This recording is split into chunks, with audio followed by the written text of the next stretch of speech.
Sir, யாரோ தமிழ் ஆர்வலர் இருக்கலாம். தொடர்ந்து தமிழுக்கு எதிரா நீங்க பேசுறதால, தமிழா, வடமொழியா எது சிறந்தது என்று விவாதம் பண்ண தயாரா? அப்படின்னு கேட்குறாங்க. யோவ்! கவர்னருக்கு 2 நாளா ஜுரம்னு சொல்லி அவங்கள திருப்பி அனுப்பியா? நீ வேற. விளக்கம். கவர்னர் தனக்கு கொடுத்த ரப்பர் ஸ்டாம்ப் வேலைகள பார்க்காமல், தனது வடமொழி பற்றி அவ்வப்போது வெளிப்படுத்துவார். அது நமக்கு தெரிஞ்சது தான். கவர்னர் ரவி அவர்கள்.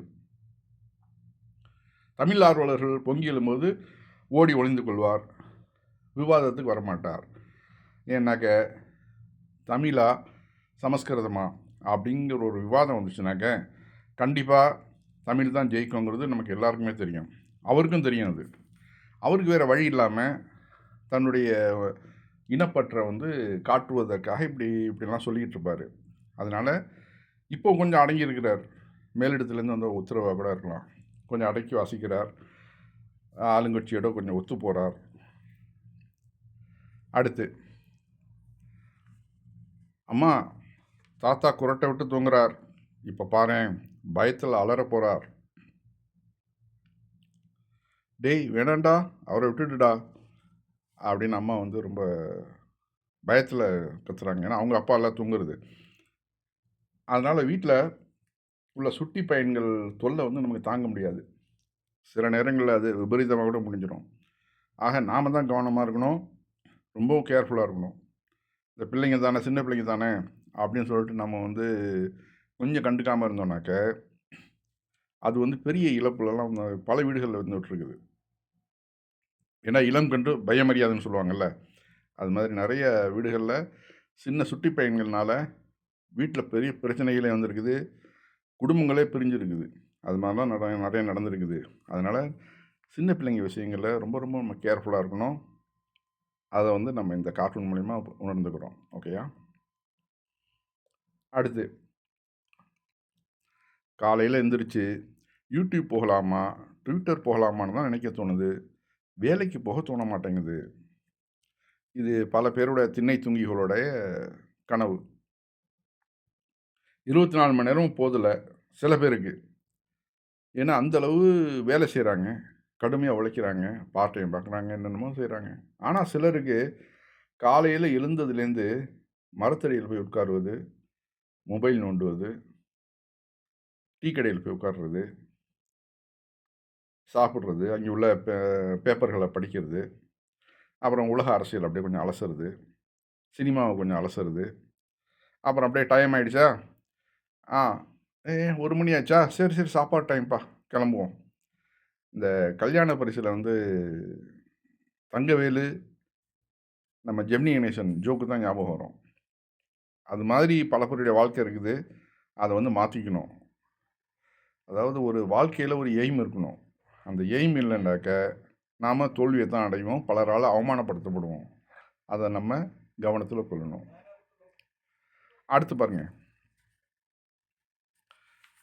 பையன் சுட்டி பையன் சொல்கிறான், அப்பா எனக்கு என்னவோ அந்த முள் 2-3 தடவை சுற்றி வந்தாப்புல இருக்குதுப்பா. டேய் அப்படிலாம் சொல்லக்கூடாது அப்படிங்கிறாரு அப்பா. திடீர்னு அவங்களுக்கு டக்குன்னு ஒரு வார்த்தை போட்டு விட்டுருவானுங்க. அவர் இப்போ குழந்தைய அழைச்சிக்கிட்டு கடைத்தெருவுக்கு போகிறாரு. இது போல் பல சங்கடமான இதெல்லாம் நம்ம கவனிக்க நேரிடும். யாரோ ஒரு அம்மா கொஞ்சம் குண்டாக இருக்கிறாங்க, அவங்க போய் வெயிட்டு பார்க்குறாங்க. அதை அவன் பார்த்துட்டு அந்த முள் 2-3 தடவை சுற்றி வந்தாப்புல இருக்குதுப்பான்னு ஒரு ஜோக் அடிக்கிறான். அது அதை அப்பாவும் பார்த்துட்டு பயந்து போய், ஐயோ இது பெரிய பிரச்சனையாகிட போகுதுடா அப்படிலாம் சொல்லக்கூடாது அப்படிங்கிறாரு. இது சுட்டி பையன்களுடைய இது நமக்கும் ஜாலியாக இருக்கும் வீடுகளில். அதே போல் வெளியிலேயே போனாலும் சுட்டி பையனோட தொல்லை நமக்கு தாங்க முடியாது. அதுதான் இந்த கார்ட்டூன் உணர்த்துது. சட்டசபையில் பயங்கரமான ரகளையாம். இதை வேகமாக வெளியே ஓடுறவர் எம்எல்ஏ பாவம்.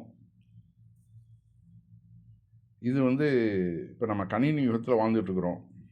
சட்டசபை மக்களின் நலனுக்காக ஏற்படுத்தப்பட்டது. ஆனாலும் இப்போதும் கூட அடிதடி, வேட்டி அவிழ்ப்பு இது படு சுவாரஸ்யமாக ஓடிக்கிட்டு இருக்குது. நம்ம சட்டமன்றமாவது பரவாயில்ல, வட மாநிலங்கள்லாம் ரொம்ப மோசம். மக்களும் படிப்பறிவு இல்லாதவனுங்க. அப்போ எம்எல்ஏவை தேர்ந்தெடுத்து வர்றவனுங்களும் அதிகம் படிப்பறிவு இல்லாதவங்க. எல்லாம் கொலை கேஸு, கொள்ளை கேஸு, கை நாட்டுகள் இப்படி தான் நிறைய சட்டசபையில் இருக்கிறானுங்க. அங்கே போனால் தகராறு தானே வரும். எதுக்கு எடுத்தாலும் உடனே துப்பாக்கி தூக்கிடுவானுங்க, இல்லை வேட்டியை வைப்பானுங்க, எதாவது பண்ணுவானுங்க. அது நிறையா நடந்துருக்குது. அதுதான் இந்த கார்ட்டூன் நமக்கு விளக்குது. பொண்ணு வீட்டில் என்ன சொல்கிறாங்க தரகரே, பையனை அவங்க வீட்டு வாட்ஸ்அப் குரூப்பில் சேர்த்துப்பாங்களாம். 1 மாதம் பெர்ஃபார்மன்ஸ் பார்த்துட்டு முடிவை சொல்லுவாங்களாம். சரிதானே? இப்போ நம்ம வந்து கணினி உலகத்தில் வாழ்ந்துட்டுருக்குறோம். இனி பெண் பார்க்கும் படலங்கள் எல்லாம் வாட்ஸ்அப் குரூப் மூலமாகவே நடக்கும். இப்போ தரகர்களுக்கு வேலை இல்லாமல் போயிடும். இப்போவே கொஞ்சம் கொஞ்சம் வந்துடுச்சு. அதாவது இப்போ தான் நம்ம பார்க்குறோமே, மேட்ரிமோனி தான் நிறையா திருமணங்கள் நிச்சயமாகுது. தரகர்களுக்கு இப்போ வேலை இல்லாமல் போயிடுச்சு அதிகமாக. ஆனாலும் அந்த தரகர்களுக்கு உள்ள மதிப்பு எங்கேயுமே இருக்குது, எல்லா இடங்கள்லையும். எவ்வளோ தான் கணினி யுகம் வந்தாலும் தரகர் போய் பார்த்து பேசி அவங்கள்ட்ட வந்து அவங்களுடைய குடும்ப அதாவது பாரம்பரியம் என்ன, பின்புலம் என்ன, எவ்வளோ சொத்து இருக்குது, இதெல்லாம் நோட் பண்ணுறதுக்கு முக்கியமான ஆட்கள் வந்து நம்ம தரகர்கள் தான். அதுதான் இந்த கார்ட்டூன் விளக்குது. நான் வந்து முன்னாடி வரிசையாக போட்டுட்டு இருந்த கார்ட்டூன்கள் எல்லாம் ஒன்றாக்கி இப்போ ஒரு பதிவாக போட்டிருக்கிறேன். இதெல்லாமே நான் வரைஞ்சது தான். இன்னும் வந்து கார்ட்டூனில் இம்ப்ரூவ்மெண்ட் பண்ணணும். இப்போ வந்து டிஜிட்டல் முறையில் கலர்கள் கொடுத்து செய்யலான்னு ஒரு ஐடியா இருக்குது. இப்போ தான் வந்து பென் டேப் ஒன்று வாங்கியிருக்கிறேன். அதை ட்ரைனிங் எடுத்துகிட்ருக்கிறேன். அதுக்கு பிறகு இதையே ஒரு அனிமேஷனாக போடலாம் கலரில் அப்படின்னு ஒரு ஐடியா.